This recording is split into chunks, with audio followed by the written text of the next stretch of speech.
যারা টুথপেস্ট বিতর্কে আছেন, অর্থাৎ এই যে ৭-৮টি টুথপেস্ট দেখা যাচ্ছে এটাতে মাইক্রোপ্লাস্টিক পাওয়া যায়নি। আর অন্যান্য সব টুথপেস্টেই মাইক্রোপ্লাস্টিক পাওয়া গেছে।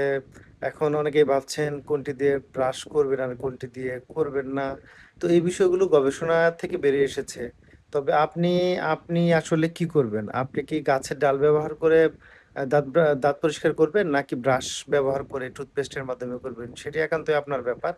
তবে দেখা যাচ্ছে বিজনেস স্ট্র্যাটেজিক বা এই যে আ বা বিজনেস মাফিয়া এরাও কিন্তু এই ধরনের প্রবলেম ক্রিয়েট করে থাকে। দেখা যাচ্ছে তাদের প্রোডাক্ট গুলোতে যে মাইক্রোপ্লাস্টিক নেই সেটি দেখা যাচ্ছে তারা প্রমোশনের মতো করে টাকা ইনভেস্ট করে ওই ধরনের গবেষণা সম্পন্ন করে থাকে। তো যাই হোক সেটির দিকে আমরা যেতে চাচ্ছি না। আমরা যেতে চাচ্ছি হচ্ছে আসলে যেকোনো ধরনের আপনি এই মেডিকেল টুথপেস্ট বলেন বা জেনারেল কেমিক্যাল টুথপেস্ট বলেন এগুলো ব্যবহার করাই যা দাঁতের জন্য ক্ষতি।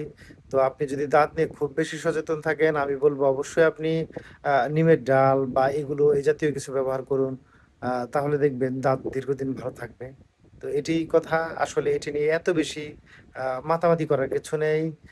বা দেখা যাচ্ছে যে আপনি মাইক্রোপ্লাস্টিক মাত্রা অতিরিক্ত পাওয়া আর পরিমাণ মতো পাওয়া বা সামান্য পাওয়া।